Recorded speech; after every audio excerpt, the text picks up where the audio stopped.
다 함께 묵도하심으로 파사데나 주님의 교회 11월 29일 주일 예배를 하나님 앞에 올려드리겠습니다. 사랑과 은혜의 주 하나님 감사합니다. 어렵고 거친 삶의 환경 속에서도 믿음으로 꿋꿋하게 이겨나가고 이렇게 주 앞에 나와 신령과 진정으로 예배할 수 있도록 저희들을 이끌어 주시니 감사합니다.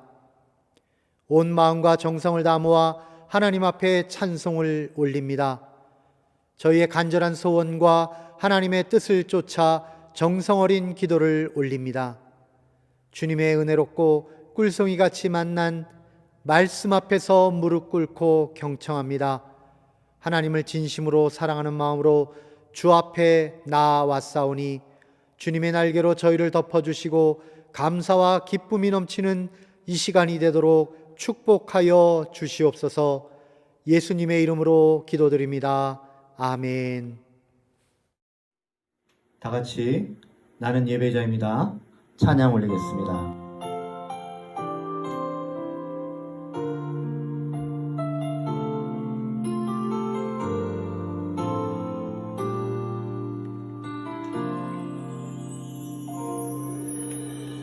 나는 하나님을 예배하는 예배자입니다.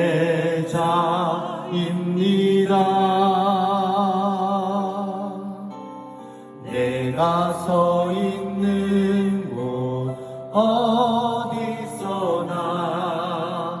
하나님을 예배합니다. 내 영혼 거룩한 은혜를 향하여 내 마음 완전한 하나님 향하여 이곳에서 하루 이 시간 하나님을 예배합니다.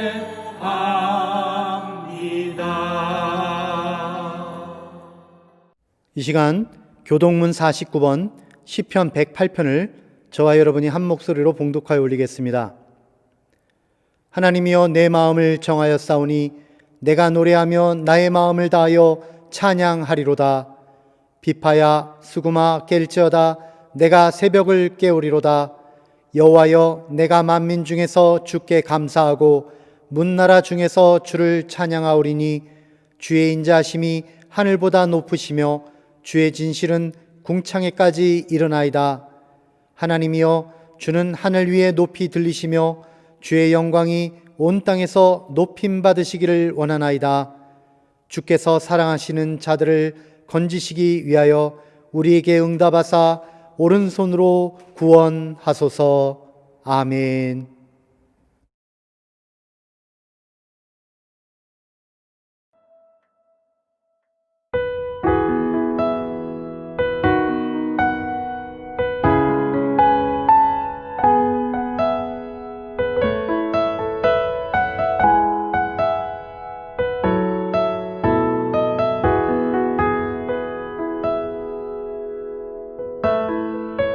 모든 상황 속에서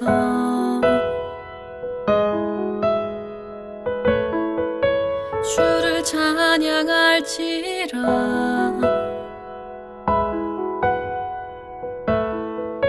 주는 너의 큰 상급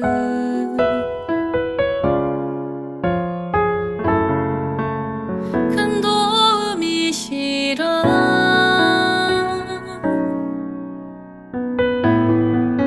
주의 얼굴 구할 때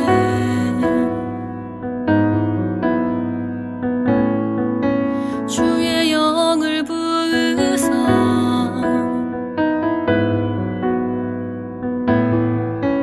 크신 사랑 안에서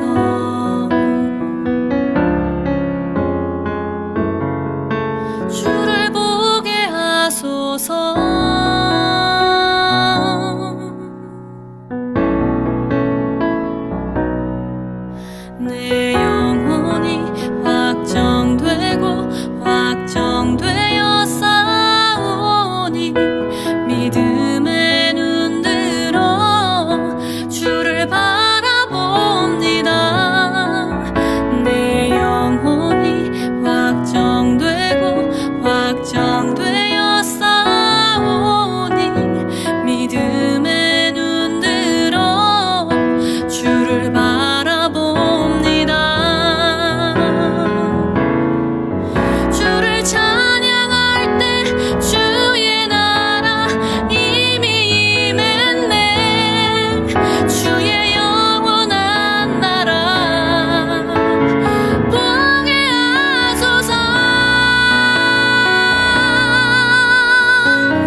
은혜의 하나님 아버지, 저희에게 부어주신 사랑과 은혜에 이 예배 시간 감사로 하나님께 나아왔습니다.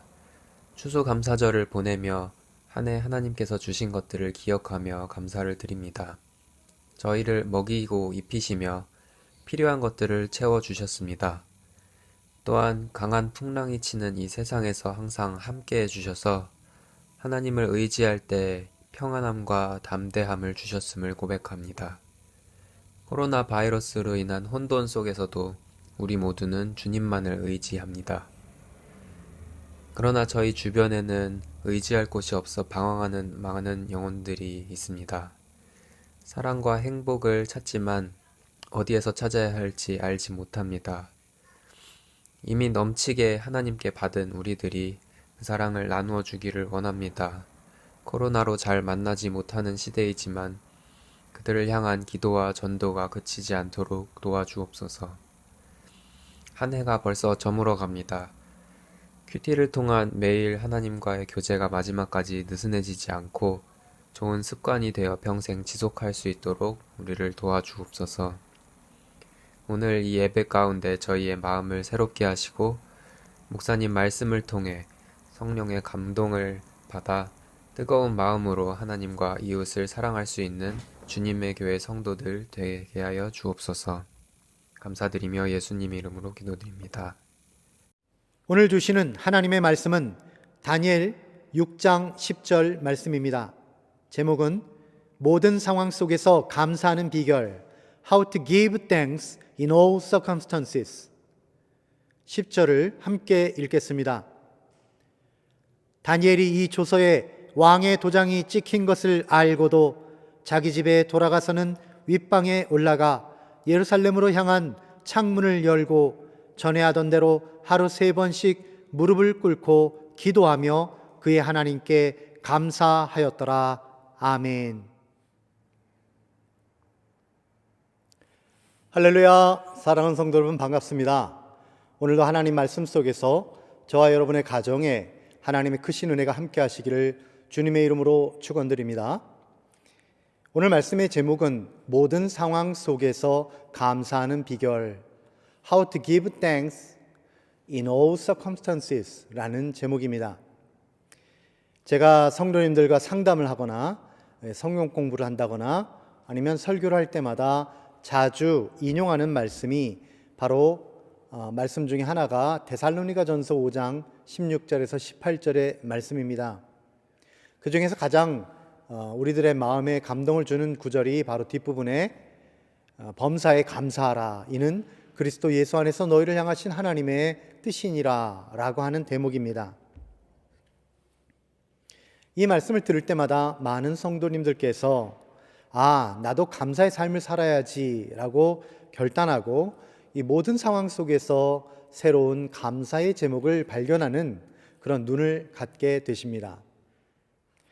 그러나 어떤 성도님들의 경우는 이렇게 말합니다. 아무리 감사하려고 해도 감사할 수가 없습니다. 지금의 이러한 비참한 상황에서 제가 어떻게 감사의 제목을 찾을 수가 있겠습니까? 이렇게 호소하는 분들이 많이 있습니다. 게다가 지금은 전 세계적으로 팬데믹이 발표된 그러한 코비드-19로 인해서 참으로 우리들의 모든 삶이 참으로 피폐하게 된 그런 상황이 아니겠습니까? 많은 사람들이 경제적으로나 심리적으로 혹은 육체적으로 점점 무너져 내려가는 것을 경험하게 됩니다. 이런 상황이라면 감사 제목을 찾을 수 없다라고 생각할 수도 있을 것입니다. 성도님들로부터 이런 부정적인 말을 들을 때마다 저는 제 마음속에 참 안타깝고 또 하나님 앞에 이런 의문이 들기도 합니다.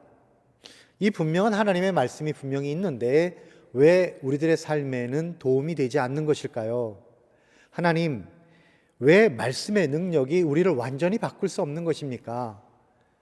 2020년에 팬데믹이 있을 것 하나님이 다 아시면서 왜 하나님 말씀 속에서는 우리가 모든 상황 속에서 in all circumstances 하나님께 감사를 올려라 라고 말씀하셨습니까? 라는 의문이 드는 것입니다. 그러다가 이번 주 큐티를 하면서 우리들의 실제 삶에 큰 도움이 되는 구절을 하나 발견하였습니다. 그 구절의 주인공은 바로 본문에 나오는 다니엘인데요. 다니엘은 어떤 사람이냐?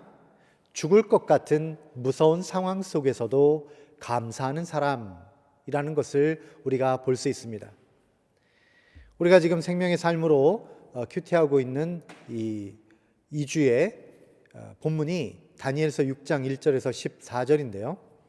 그 중에 오늘은 10절을 주목해서 보도록 하겠습니다. 여기에 다니엘의 감사 생활에 대한 아주 특별한 묘사가 나와 있습니다. 다니엘이 이 조서에 왕의 도장이 찍힌 것을 알고도 자기 집에 돌아가서는 윗방에 올라가 예루살렘으로 향한 창문을 열고 전에 하던 대로 하루 3번씩 무릎을 꿇고 기도하며 그의 하나님께 감사하였더라. 네, 이 구절을 간단한 단순 문장으로 바꾼다면 이렇게 말할 수 있겠습니다. 다니엘이 그의 하나님께 감사하였더라. Daniel is giving thanks to his God. 네, 간단하게 말하면 다니엘이 하나님께 감사를 올렸다, 이런 내용이죠. 이 구절의 내용을 보면 우리가 쉽게 이렇게 생각할 수가 있을 것입니다. 다니엘에게 있어서는 감사는 누워서 떡 먹기처럼 너무 쉬운 것이었구나. 왜냐하면 다니엘은 그 세계 제국의 가장 높은 자리, 왕 밑에 가장 높은 자리 총리에 3번이나 올라갔던 그런 누구나 부러워할 만한 위치에 있었던 사람이고, 그러므로 당연히 범사에 감사하는 것 아니냐, 이렇게 생각할 수가 있을 것입니다. 그러나 이와 같이 다니엘이 하나님 앞에 감사할 당시에 다니엘이 처해 있던 상황이라고 하는 것은 결코 감사하기 쉬운 상황이 아니었다는 것입니다. 오히려 다니엘은 당연히 불평하거나 혹은 해결할 수 없는 이 문제 앞에 정신적인 고통을 호소해야 하는 그런 상황이었습니다. 다니엘은 사실 이 상황이 지나면 바로 이어서 배고픈 사자에게 던져져서 뼈도 못 추리고 죽게 되는 그런 위태로운 상황이었던 것입니다. 그럼 지금 다니엘이 어떻게 해서 지금 이런 상황까지 놓이게 되었는지를 알기 위해서 다니엘이 어떤 과정을 거쳐왔는지 잠시만 살펴보도록 하겠습니다. 남왕국 유다가 망하고요, 많은 백성들이 바벨론 포로로 끌려오던 시절에 아직 티네이저에 불과했던 약 17세라고 예상이 되는데, 이 다니엘이 다른 친구들과 함께 이 바벨론 왕궁에 멀리 여기까지 끌려오게 되었습니다. 그러다가 느부갓네살 왕의 꿈을 하나님 앞에 기도함으로 알게 되어서 그 내용과 그 뜻을 다 풀어주면서 죽을 수도 있었던 상황에서 이제 총리의 자리로 올라가게 되죠. 그러나 바벨론 제국은 이제 얼마 안 가서 망하게 되었습니다. 그리고 바벨론의 마지막 왕 벨사살이 1000명의 사람들과 함께 하나님의 그런 전에 있었던 기명들, 각종 그릇과 잔에다가 자기가 술 따라 마시면서 하나님 앞에 함부로 그렇게 우상 숭배를 하면서 살았다가 결국 그날 밤에 죽음을 맞이하게 되죠. 하나님의 저주를 받아서 죽음을 맞이하게 되면서 바벨론 제국이 막을 내립니다. 그런데 바벨론을 멸망시킨 이 페르시아 메디아 연합 제국, 메데파사라고 하는 이 나라가, 이 제국이 새롭게 그 제국을 세웠을 때 이전에 망한 나라의 총리였던 이 다니엘을 다시 새로운 제국의 총리로 또 세우게 됩니다. 메데파사 연합 제국의 왕 고레스는 다니엘이 하나님의 영으로 충만한 사람임을 알고 그를 높이 들어올려 쓴 것입니다. 자, 그러면 다니엘은 이제 또 다시 총리 자리에 올랐으니까 좋지 않을까 하고 생각할 수도 있겠는데요. 이러한 페르시아 제국에서도 다니엘은 또다시 위험한 상황에 놓이게 됩니다. 다니엘은 항상 하나님을 사랑하고 사람들 앞에 성실하고 진실하게 살아가는 사람 아니었습니까? 그러다 보니까 자기에게 주어진 직무에 대해서 철저히 성실하게 그리고 정직하게 행했던 것이죠. 그러다 보니까 그 옆에 있었던 다른 총리와 총독들이 자기 사유리 사욕을 위해서 뇌물도 받고 또 악한 일도 좀 해야 되는데, 돈을 벌기 위해서 다니엘이 있으니까 그 일을 할 수가 없는 것입니다. 거기다가 다니엘은 이 왕의 사랑을 한 몸에 받았기 때문에 이 고관들, 총리들이 너무나 질투하고 다니엘을 죽이고 싶은 마음이 마음속에 가득했던 것이죠. 어떻게 죽여야 될까? 다니엘을 어떻게 없애야 될까? 고민을 하다가 결국 그들의 결론은 이런 것입니다. 사람이 털어서 먼지 안 나는 사람 없다. 그러니까 다니엘의 뭐 약점을 찾아보자. 그래서 그 약점을 가지고 다니엘을 넘어뜨리자, 무너뜨리자, 이렇게 했던 것이죠.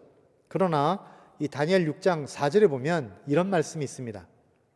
이에 총리들과 고관들이 국사에 대하여 다니엘을 고발할 근거를 찾고자 하였으나 아무 근거 아무 허물도 찾지 못하였으니 이는 그가 충성되어 아무 그릇됨도 없고 아무 허물도 없음이었더라. 네, 다니엘을 고발할 근거를 전혀 찾을 수가 없었던 것입니다. 예, 개인적으로 부정부패를 전혀 하지 않았고요. 그리고 하나님을 향해서 늘 성실하게 신실하게 살았던 사람이기 때문에 털어서 먼지가 안 나는 사람이 여기 나왔던 것이죠. 그래서 그들의 세운 계획이 뭐냐? 다니엘의 어떤 습관을 이용해서 다니엘을 죽이자는 것입니다. 다니엘이 한 가지 습관이 있었습니다. 그것은 무엇이냐면 다니엘이 10대에 이 바벨론으로 끌려와서 이 80대의 지금 나이에 이르기까지 매일같이 하루도 빠짐없이 한 일이 하나 있었는데, 그것은 바로 하루 3번 예루살렘을 향해서 무릎을 꿇고 하나님 앞에 기도하는 것입니다. 그래서 그들이 음모를 꾸미는데요. 자, 다니엘의 이 기도 습관을 이용해서 그를 죽이자. 어떻게 할까? 이런 것입니다. 새롭게 선 이 페르시아 왕이 다른 아무 권위도 자기 앞에 대들지 못하도록 자기의 왕의 권력을 절대적으로 세우고 싶어 할 것이다. 그러면 왕의 귀에 듣기에 좋은 방법, 그런 좋은 계책을 하나 마련하는데, 그것은 이런 것이다. 왕의 절대 권력 앞에 도전하는 사람이 있다. 그 절대 권력을 무시하는 사람이 있다. 라고 다니엘을 모함하자라는 것입니다. 어떤 식으로 했을까요? 7절입니다. 나라의 모든 총리와 지사와 총독과 법관과 관원이 의논하고 왕에게 한 법률을 세우며 한 금료를 정하실 것을 구하나이다. 왕이여, 그것은 곧 이제부터 30일 동안에 누구든지 왕 외의 어떤 신에게나 사람에게 무엇을 구하면 사자굴에 던져넣기로 한 것이니이다. 이 총리와 이 여러 다른 총독들의 계책이 뭐냐면, 음모가 뭐냐면 이런 것이죠. 앞으로 30일 동안 왕 외에 누구에게든지 부탁하는 말을 하는 사람이 있으면 그를 사자굴에 집어넣읍시다. 근데 그 부탁을 할 때요, 사람에게 부탁하는 것도 문제지만 자기 신 앞에 부탁하는 것도 사자굴에 넣게 합시다. 이런 것이죠. 그러니까 모든 사람과 모든 신 위에 이 페르시아 왕을 위치를 올려놓으면서 그 점을 이용해서 하나님 앞에 늘 기도하는, 하나님께 늘 기도를 올리는 다니엘을 그 법을 이용해서 끌어내리려고 했던 것입니다. 자, 다니엘은 그러면 이 당시에 어떤 사람이었습니까? 페르시아의 대제국의 총리에 있었습니다. 이 페르시아 제국에는 3명의 총리가 있었는데 그 3명의 총리 중에서도 가장 높은 위치에 있었죠. 그러니까 이 다른 총리나 아니면 총독들이 가져온 이 법령에 왕이 그냥 자기 자존심이 이렇게 세워지면서 기분 좋아가지고 그냥 도장을 꾹 누를 때, 그때 옆에서 이것을 다 보고 있었지 않습니까? 뻔히 이 상황을 다 보고 있었습니다. 그리고 그 다음에 어떻게 될지도 다니엘은 예상을 할 수가 있는 것입니다. 내가 하나님 앞에 기도를 올리면 앞으로 30일 안에 이렇게 사자굴에 던져 넣어지겠구나 라는 사실을 알고 있었던 것이죠. 바로 그런 상황 속에서 다니엘은 집에 돌아와서 이렇게 감사하고 있습니다. 10절입니다.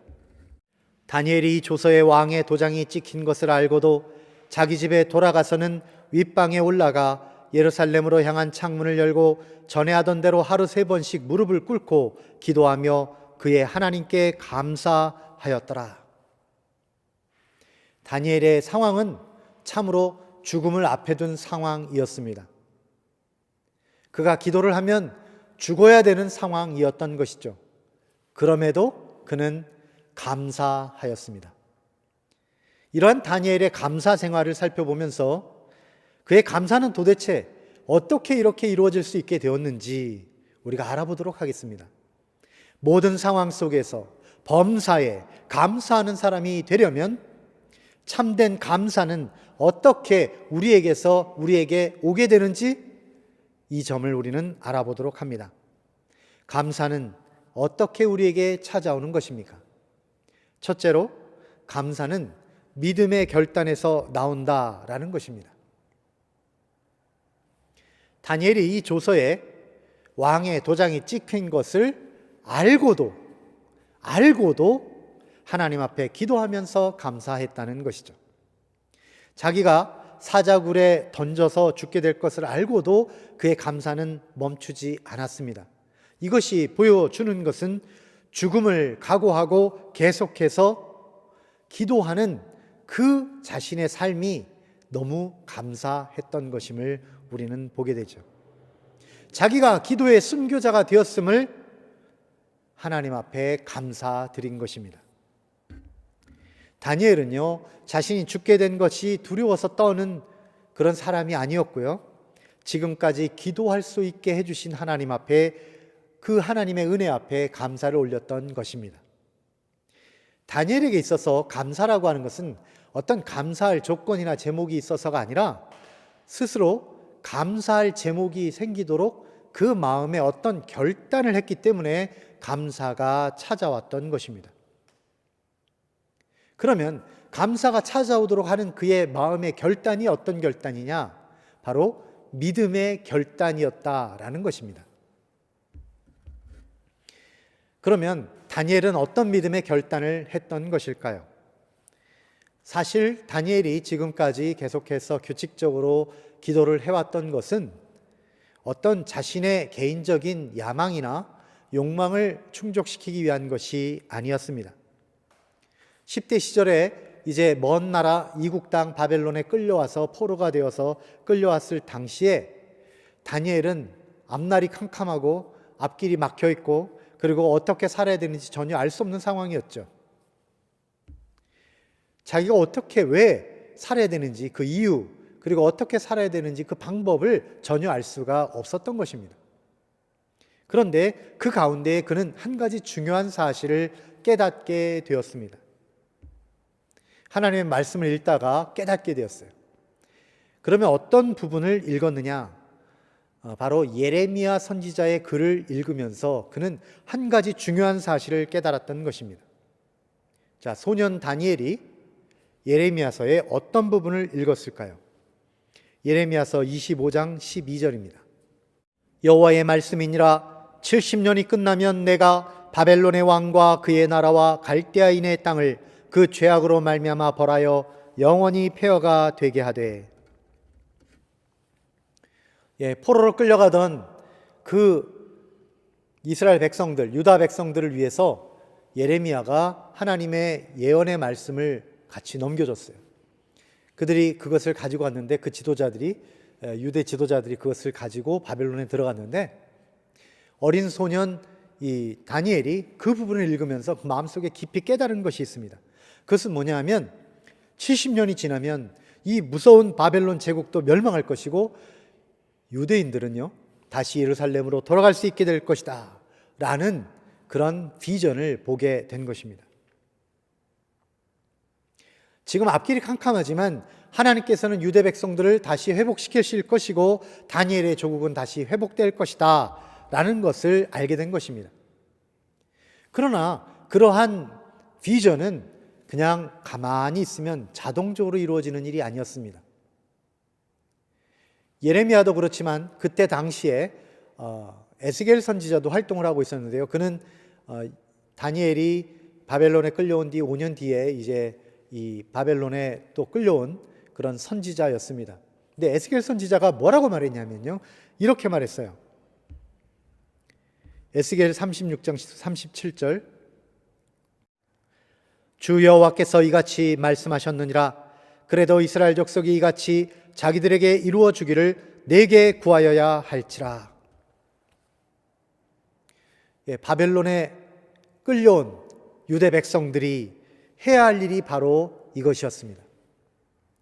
그들은 하나님께서 나중에 70년이 지나면 반드시 바벨론에서부터 유대 땅으로 다시 예루살렘으로 회복되고 돌아올 것이 분명합니다마는, 그러나 유대인들이 그곳에서 해야 할 일이 무엇이었느냐? 바로 기도하는 것이었다라는 것입니다. 하나님은 그들에게 기도하기를 요구하셨습니다. 예루살렘은 다시 하나님의 백성들로 가득 찰 것이고, 그들이 가져온 예물 수많은 양들로 하나님 앞에 번제를 올려드릴 것인데, 가득한 그런 부요와 축복과 행복이 그곳에 가득할 것인데, 그러나 그 전에 너희들에게 요구하는 것이 있으니 그것은 바로 기도하는 것이다 라고 말씀하신 것이죠. 그런데 문제는 누가 기도하느냐라는 것입니다. 다니엘은 이 문제를 놓고 일찍이 수도 없이 고민을 했습니다. 그러다가 이렇게 결단했을 것입니다. 다른 누구에게 말하는 것이 아니라, 다른 누구에게 요구하는 것이 아니라 내가 기도해야 되겠다. 나의 일생의 사명은 기도하는 것이다.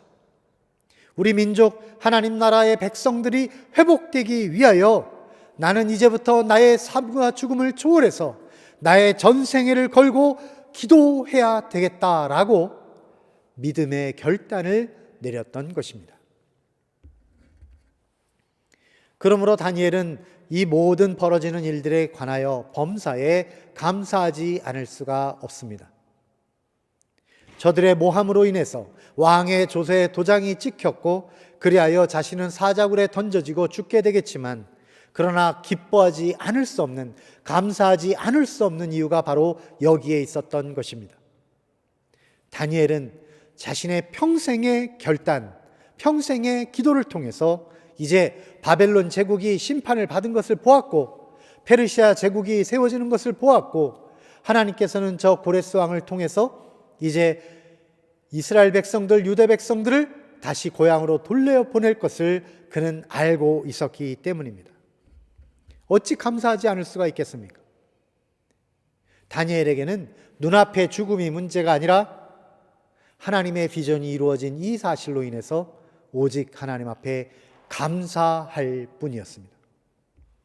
사랑하는 여러분, 우리에게 주어지는 모든 일이 다 하나님의 계획 속에 있고 하나님의 선하신 손길이 우리를 돕고 계신다 라고 하는 사실을 우리가 알고 있다면 우리는 당연히 범사에 감사할 수밖에 없습니다. 주어지는 일들이 비록 우리에게 피해를 입히고 우리에게 손해를 주고 우리를 죽게 할지라도 하나님의 행하심, 하나님의 위대하신 그 비전을 우리가 알고 있고 그 일을 위해서 기도해 왔다면 우리는 당연히 기도하며 감사하며 기뻐하며 살아갈 수밖에 없는 것입니다. 전 세계인의 존경을 받고 있는 넬슨 만델라 전 남아프리카 공화국 대통령이 감옥에 들어가 있었던 기간이 굉장히 길었는데요. 전 세계 지도자들 중에서 가장 오래 감옥에 있었던 그런 신기록을 세웠습니다. 그는 46세 때부터 27년 동안 감옥 생활을 했던 것입니다. 인생의 대부분을 감옥 전성기죠. 그때가 전성기인데 그 전성기 대부분을 감옥 속에서 생활을 했다라고 한다면요, 지도자 입장에서 분노와 좌절 그리고 건강의 약화, 이런 정말 앞에서 너무나 그 답답함 때문에 모든 것이 나쁘게 돌아갔을 것입니다. 심지어 생명을 잃을 수도 있었을 것이죠. 하지만 만델라 대통령은요, 억울하게 감옥 생활을 하면서도 그는 분노 대신에 감사를 선택했다는 것입니다. 실제로 추록하던 날 이 만델라 대통령은 70세가 넘은 나이에도 불구하고 젊은이처럼 너무나 씩씩하고 건강한 모습으로 감옥에서 걸어 나왔다고 합니다. 자, 27년의 감옥살이에서도 어떻게 이렇게 건강할 수 있었느냐라고 기자가 물었을 때 만델라 대통령은 이렇게 말했습니다. 나는 감옥에서 하나님께 늘 감사드렸습니다. 하늘을 보고 감사하고 땅을 보고 감사하고 물을 마시면서도 감사하고 음식을 먹을 때도 감사하고 강제 노동을 할 때도 감사하고 늘 감사했기 때문에 건강을 지킬 수 있었습니다. 저에게 감옥 생활은 저주가 아니라 발전을 위한 귀중한 시간이었습니다. 그 만델라 대통령은 노벨 평화상도 탔고요. 그리고 남아프리카 공화국의 최초의 흑인 대통령이 되기도 하였습니다. 고난 중에 그가 선택한 감사, 이것은 그의 인생의 나침판이 되어서 앞이 보이지는 않지만 그 가운데서도 한 걸음 한 걸음 뚜벅뚜벅 걸어나갈 수 있는 힘과 용기가 되었던 것입니다. 그래야 그는 마침내 어두운 하늘 가운데 밝게 반짝이는 하늘의 별과 같은 인물이 된 것이죠. 우리의 감사 생활을 한번 돌아봅시다. 경제적으로 좀 어려우니까 감사가 사라집니까? 건강이 염려가 돼가지고 감사가 점점 흐려집니까? 앞으로 나아갈 방향이 보이지 않으니까 근심과 걱정만 눈앞에 가득합니까? 손에 가진 것이 없어서 혹은 남들에게 내세울 자랑거리가 없어서 그래서 불평만 쌓이고 감사는 저 멀리 버려두었습니까? 사랑하는 여러분, 우리 모두 그런 불평거리들, 그런 고민거리들 다 털어버립시다. 그리고 우리가 믿음의 결단을 합시다. 하나님께서는 이 문제를 반드시 해결해 주신다고 약속하셨고 또한 반드시 해결해 주실 것이다. 우리의 앞날은 하나님 앞에서 영화롭게 될 것이다 라는 사실을 믿기를 결단하시기 바랍니다. 하나님의 말씀을 날마다 묵상합시다. 그 뜻이 어떻게 이루어지는지 관찰합시다. 그리고 그 뜻이 이루어지기를 위하여 우리가 계속해서 기도하십시다. 그렇게 결단하고 그렇게 기도하다 보면, 그렇게 달려가다 보면 어느새 감사가 우리 곁에 와 있는 것을 알게 됩니다. 감사는 우리와 함께 거하고 우리와 함께 동행하고 그래서 마침내 우리의 입술에서는 날마다 감사가 터져나오고 우리는 범사에 감사하는 그런 인생이 될 줄로 믿습니다. 자, 우리는 다니엘에게서 배우는 이 감사가 날마다 찾아오는 삶의 비결, 첫 번째가 바로 믿음의 결단이라고 말씀드렸습니다. 두 번째는 무엇일까요? 감사는 매일의 훈련에서 온다라는 사실입니다. 오늘 본문 그 10절에서는 계속해서 다니엘이 어떻게 감사했는지 나옵니다. 전에 하던 대로 하루 3번씩 무릎을 꿇고 기도하며 그의 하나님께 감사하였다라고 하였습니다. 어린 나이에 바벨론에 끌려오던 때부터 다니엘은 하나님 앞에 기도해야 한다라는 이 진리를 가슴에 안고 있었지요. 그렇게 결단을 했지요. 그래서 그는 어떻게 했습니까? 언제 끝날지 모르는 70년이라고 하는 이 장장한 세월 동안에 그 긴 바벨론 포로의 시기 동안에 그는 하루도 빠짐없이 하나님 앞에 하루 3번 예루살렘을 향하여 기도했다는 사실입니다. 장장 70년의 세월이었습니다. 그렇기 때문에 평생 그를 쫓아다니는 질투의 눈길과 그리고 음모, 살해의 음모 가운데에서도 다니엘은 감사하며 살아갈 수가 있었던 것입니다. 왕의 위협이나 다른 재상들의 그런 살해의 위협 아무 상관이 없습니다. 하나님께서는 나를 지켜주실 것이고 하나님께서는 나에게 이 기도의 의무를 주셨고 하나님께서는 나와 늘 함께 동행하신다라는 사실을 믿고 매일같이 그는 감사의 삶을 몸에 배도록 했던 것이죠. 그것이 그 감사가 그의 습관이 되었고 그의 운명이 되었던 것입니다. 사랑하는 여러분, 감사라고 하는 것은 선천적으로 타고나는 것일까요? 아니면 후천적으로 우리가 훈련받아서 생기는 것일까요? 만일 감사가 선천적인 것이다, 그러면 성경에서 수도 없이 감사하라, 감사하라, 감사하라 말씀하신 것이 다 헛것이 될 것입니다. 왜냐하면 하나님께서 감사라고 아무리 명령을 하셔도 기질상 감사가 체질인 사람은 늘 감사할 것이고, 그리고 선천적으로 감사가 자기 기질이 아닌 사람은 절대로 감사할 수가 없을 테니까 말입니다. 그런데 확실히 말씀드리건대 감사는 후천적으로 훈련을 통해서 얻는 것입니다. 하나님께서 끊임없이 감사라고 명령하신 것은 감사가 훈련되어야 할 우리 삶의 여정이기 때문입니다. 감사를 끊임없이 훈련하다 보면 중요한 순간에 우리는 모든 일에 감사합니다라고 고백하는 그 날이, 그런 반사작용으로 감사하게 되는 날이 오게 될 것입니다. 계속 반복하면 그게 자동이거든요. 제가 군복무를 하던 시절에 제가 특공부대에서 근무를 했습니다. 이게 딱 보기에는 너무 부드러워 보이지만, 그러나 제가 그 강인한 특공부대 소대장이었습니다. 그 속에서 이제 공수훈련이라는 걸 봤는데요. 낙하산 타고 뛰어내리는 게, 하늘에서 뛰어내리는 게 공수훈련입니다. 그 중에서 4주 동안에 3주간은 지상훈련을 하고 이제 4주차에 점프를 하게 됩니다. 그런데 낙하산 타고 하늘에서 뛰어내리는 이 4주차의 점프는 사실 그렇게 어려운 게 아니에요. 아주 쉽습니다. 진짜 힘든 훈련이 뭐냐? 하늘에서의 훈련이 아니라 바로 지상에서의 훈련입니다. 교관들은 끊임없이 훈련생들을 괴롭힙니다. 정말 말로 다 할 수 없는 고생이 거기 있습니다. 온갖 힘든 동작과 체력에 붙이는 그런 몸부림을 치게 만드는 것이죠.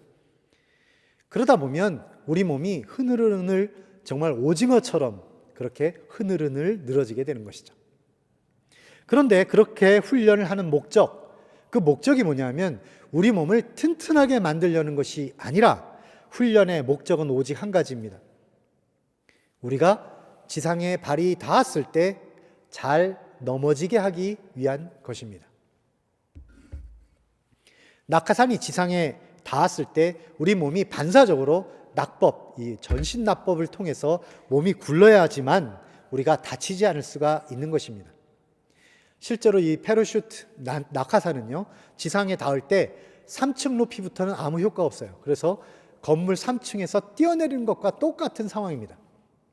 그런 상황에서 만약에 발끝이 지상에 닿을 때 발에 여전히 힘을 주고 있게 되면 발이 부러지거나 삐게 되는 것이죠. 그러면 전투를 할 수가 없는 것입니다.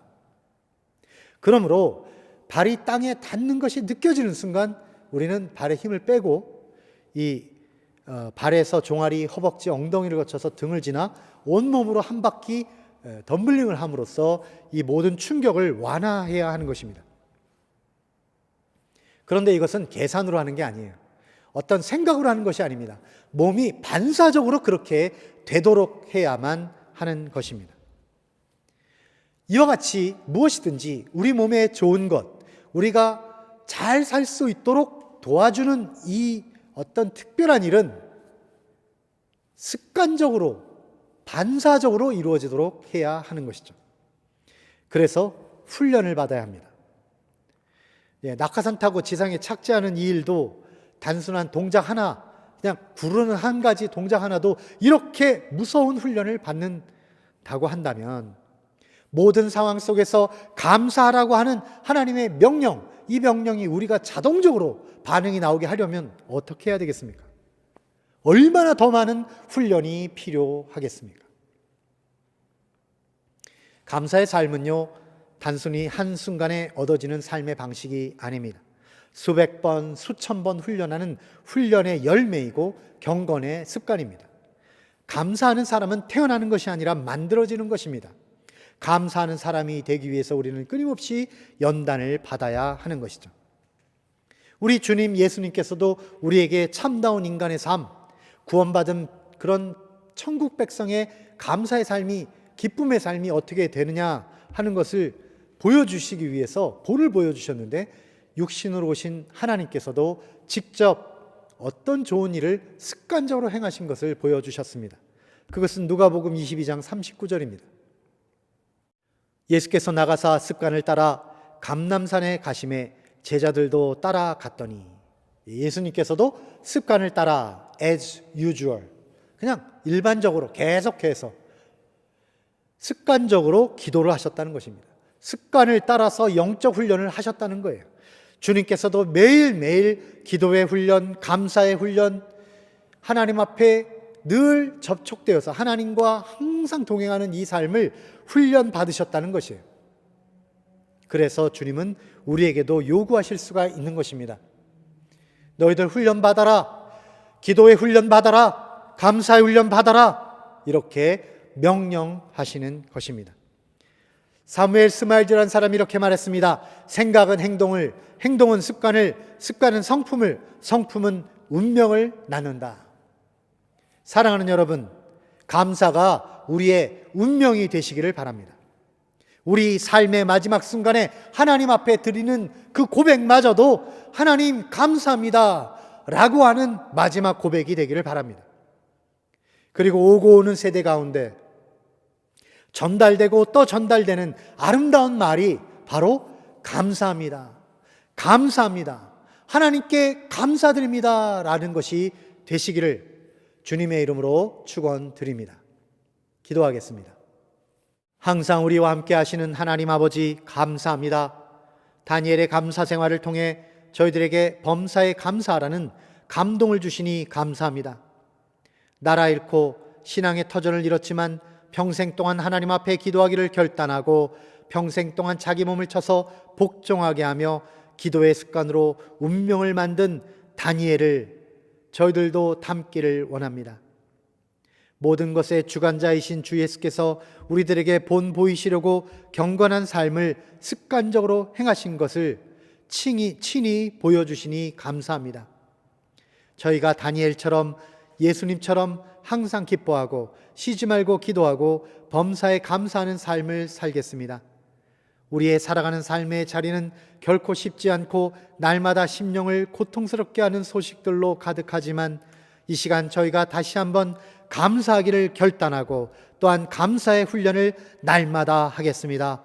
저희를 돌아보아 주시고 저희 기도를 들어 주시옵소서. 이 모든 선한 일을 이루신 하나님 아버지와 우리 주 예수 그리스도께 감사와 찬송을 올리오며 예수님의 이름으로 기도드립니다. 아멘. 다 같이 마지막 찬양 마라나타 하나님 앞에 올려드리겠습니다.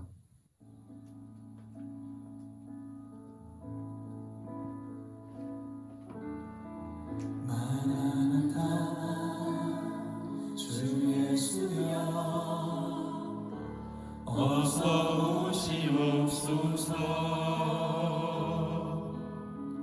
땅의 모든 뜻 모든 족속 주를 찬송하게 하소서. 마라나타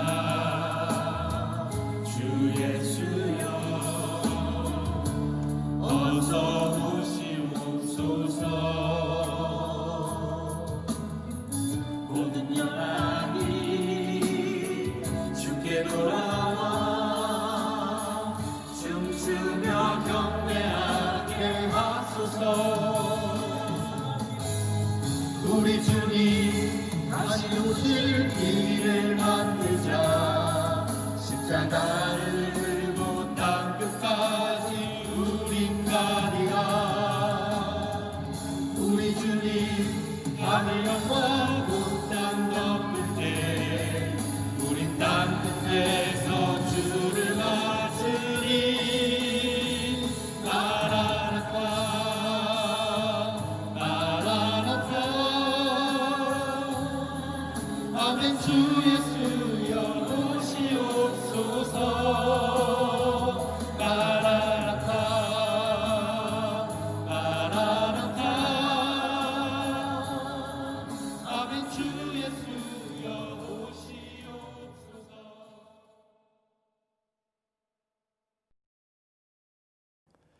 이제는 축도로서 모든 예배를 마치겠습니다.